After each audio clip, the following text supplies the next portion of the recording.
مسلم شریف میں آتا ہے، حضرت ابو ذر غفاری رضی اللہ عنہ فرماتے ہیں، میں نے رسول اکرم صلی اللہ علیہ وسلم کی ملاقات سے 3 سال پہلے ہی اللہ تعالیٰ کی عبادت کرنا شروع کر دی، جبکہ ایک روایت میں یوں ہے کہ رسول اکرم صلی اللہ علیہ وسلم کے اعلان نبوت سے پہلے، اعلان نبوت کے 2 سال پہلے میں نے خدا کی عبادت کرنا شروع کر دی، نماز پڑھنا شروع کر دی۔ آپ سے پوچھا گیا کہ آپ کس کی نماز پڑھتے تھے؟ تو آپ نے جواب دیا، اللہ تعالیٰ کی۔ اور آپ سے پوچھا گیا کہ آپ کس طرف منہ کر کے نماز ادا کرتے تھے؟ تو آپ نے فرمایا، جس طرف میرا پروردگار چاہتا میں اس طرف منہ کر کے نماز ادا کرتا۔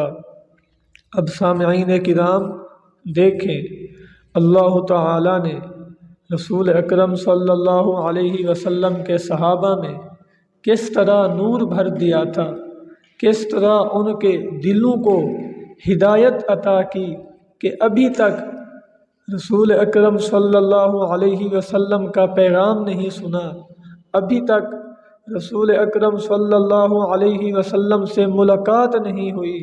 آپ نے پہلے ہی اللہ تعالیٰ کی عبادت کرنا شروع کر دی، اور آپ فرماتے ہیں، میں وہ پہلا ہی شخص تھا جس نے رسول اکرم صلی اللہ علیہ وسلم کو اسلامی طریقے کے مطابق سلام کیا کہ جب حضرت ابو ذر رسول اکرم صلی اللہ علیہ وسلم کو ملنے کے لیے مکہ شریف تشریف لائے تو آپ کی ملاقات ہوئی، تو حضرت ابو ذر نے سلام کیا، السلام علیک یا رسول اللہ۔ حالانکہ ظاہری طور پر آپ نے کسی سے یہ سیکھا نہیں، نہ ہی کسی سے نماز کے بارے میں پوچھا، نہ ہی کسی سے اللہ تعالیٰ کے بارے میں پوچھا۔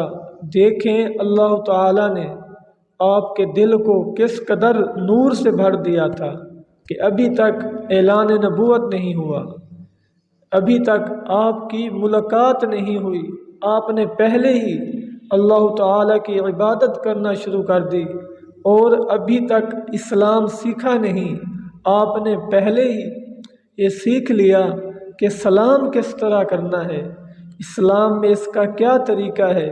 آپ نے آ کر یہ سلام کیا، السلام علیک یا رسول اللہ۔